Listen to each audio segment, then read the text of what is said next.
Ние прочетохме как Господ Исус Христос похвали вярата на един военнослужащ. Каква беше тази вяра, която предизвика Господнето възклицание? Първото странно е, че човекът бе римлянин. Да размислим с каква вяра по отношение на изцелението той бе закърнен и как тя възрасна в него, така че да бъде похвален. Знаем, че римляните са били многобожници и в пантеона на техните богове са попадали божествата на всички народи, които те са завладявали. Условно можем да групираме боговете на медицината и изцелението в три групи. Малки и домашни богове, като Салус, богиня за превенция на заболяване, Лари, Пенати, богини за търсени за леки здравни проблеми. Втора група, по-големи, специализирани в изцелението богове. Аполон, най-вече до 3 век преди Христа, когато започва да доминира култа към неговия син Асклепий. Асклепий, хората са посещавали неговите храмове, наричани Асклепиони, където са спали в свещените помещения, наричани абатони, за да получат изцеление или да получат сънища с лечебни указания. Хигия, дъщерята на Асклепий, богиня, отговаряща за хигиената и пречистването. Флора, за билковите лечения.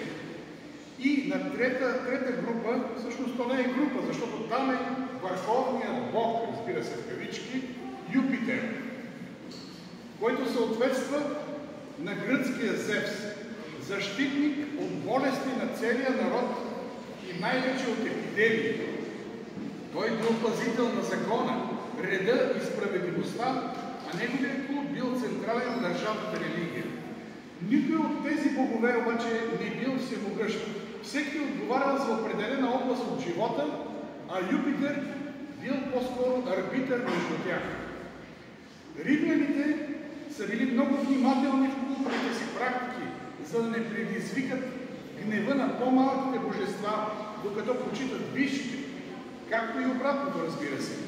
На Юпитер принасяли бик, на най-малките богове мляко. Римляните принасяли също така и обща жертва на Ди Иморталес, жертва на Ди Иморталес, на безсмъртните богове, за да не обидат някого. За получаване на изцеление започвали молитвите и ритуалите си от най-висшия Юпитер и така по веригата надолу. Римските богове били ревниви. Затова, ако объркали към хора се обърнат или пък с ритуала си разгневят някого, трябвало римляните да извършат пиакулум или умилостивителна жертва, обикновено с овца или вино. И така, римляните са вярвали, че боговете работят в иерархия, но всеки си има своя сила, роля и своя воля. Ключът бил в точната диагностика плюс точния Бог. Но трябвало постоянни жертви, защото Юпитер не бил единоначалник, а само арбитър между спорещи помежду си и спорещи с самия него богове. Ето в такава вяра бил възпитан римския стотник. Но евангелист Лука ни разкрива и нещо друго за него. Юдейските стареи свидетелствали за стотника пред Исуса, че той обича народа ни и ни е построил синагогата. Това е показателно, че в сърцето на стотника се бе извършила важна промяна. Промяна от многобожие към еднобожие.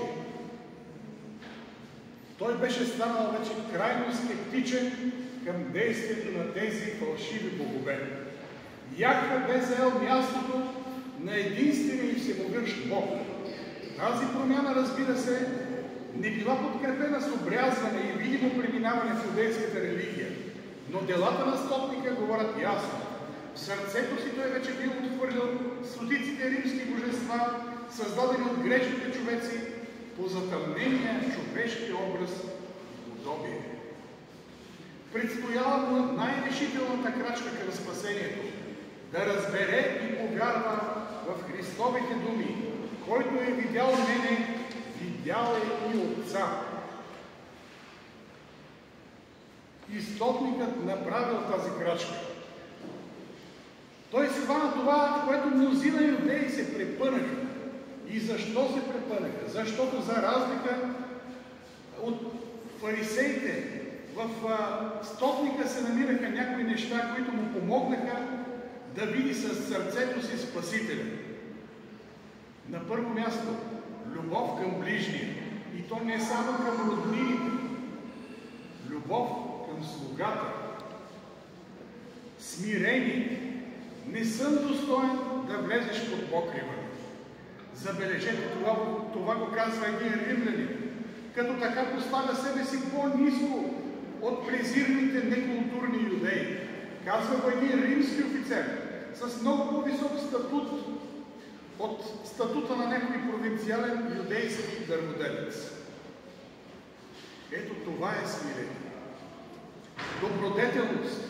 Вече споменахме, че е построил синагогата, а самите юдеи казвали за него: той заслужава да го сториш това. Какъв парадокс! Стотникът казва за себе си: недостоен съм, а хората около него: той заслужава. Това явление наблюдаваме в живота на всички светии. Хората ги хвалят и почитат, а те твърдят за себе си: аз съм най-големия грешник. И накрая бих споменал порядъчност.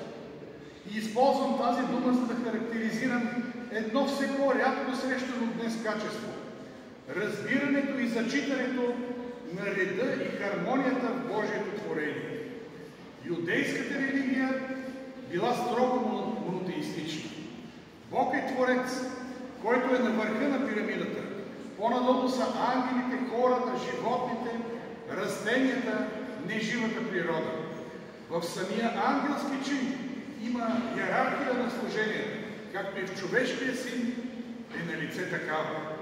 Тази мисъл е стряскаща и неприемлива за днешния горделив човек. Но Божият ред се основава именно на това. Бог е Бог на реда, а дявола действа в хаоса и безпорядъка. Не случайно обърнахме толкова внимание на боговете от римския пантеон. Физическото животът е парцелиран, защото грехът е парцелиране и разделяне. Дяволът е този, който разделя и противопоставя. Той днес е активен в това да внушава, че Бог не е всемогъщ, че не е справедлив. Ето, ти страдаш несправедливо, казва той. Ти опита всичко, но ела при моите слуги, вещери, баячи, куршополеячи и подобни, и аз ще ти помогна чрез тях. Бог може да има власт в някаква абстрактна небесна сфера, но тук в реалния живот аз съм господаря. Ето това са отношенията на лукавия. Но стотникът отхвърли това мислене. Не принесе жертва на мъртвите римски богове. Не се обърна и към магьосници, но потърси Христа. Този, който безкористно обикаляше Израел и изцеляваше всяка немощ. Този, който не делеше хората по етност, възраст, социално положение. Исус, който обичаше всички. Армията бе формирала в стотника ясно разбиране за власт и единоначалие. Командната структура на всяко едно военно формирование включва различни специалисти, но винаги има един, който е най-отгоре, командира на това формирование.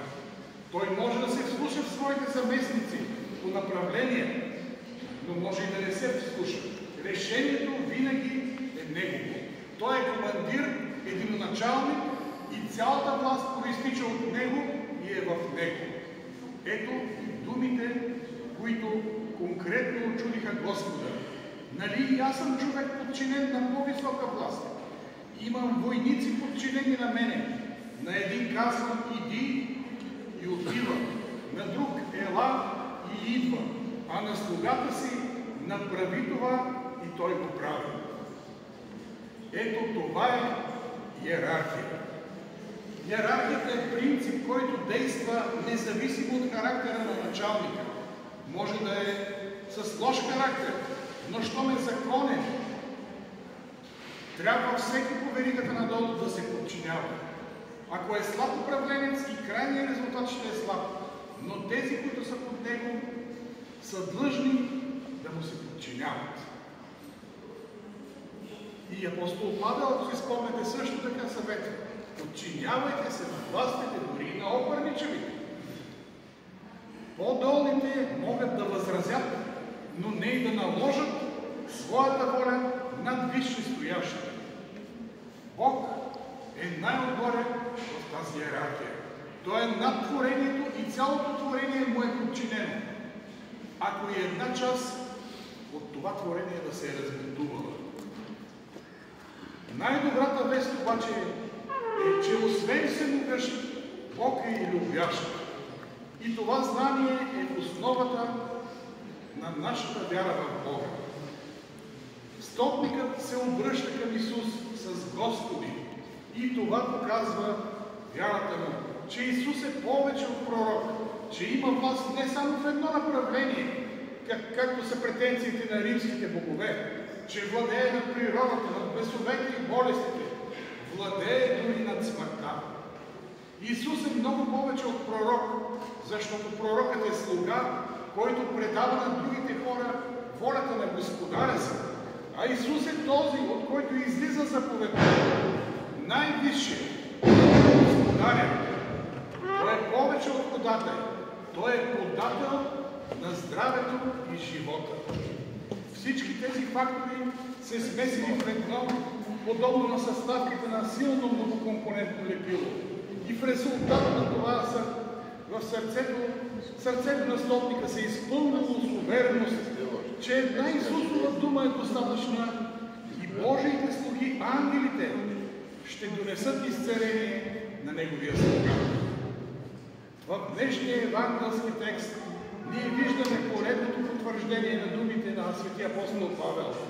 Вярата действа чрез любов, защото страданието на слугата бе изпитание не само за самия него, но и за неговия началник, римския стотник. И стотникът го издържа с отличие. Не затвори сърцето си, а се обърна към този, който владее над всичко и обича всички, Господ Исус Христос. Брати и сестри, днес ние си мислим, че много сме избягали от римското многобожие, но вярата на стотника ни посрамва, защото струва ми се, дори и църковни хора виждат света парцелиран и Бог като Господар само на някакъв малък духовен парцел. В другите парцели властват други богове. Не само за грешните за човешкото здраве Аполония склепи, но и Бакхус на виното и веселието, Венера на красотата, Купидон на любовта, Веста на семейното щастие, Минерва на мъдростта, изкуствата и занаятите, Меркурий на бизнеса и търговията. Фалшиви богове, идоли, които обаче ние в нашите сърца, без да изповядваме по някакъв начин,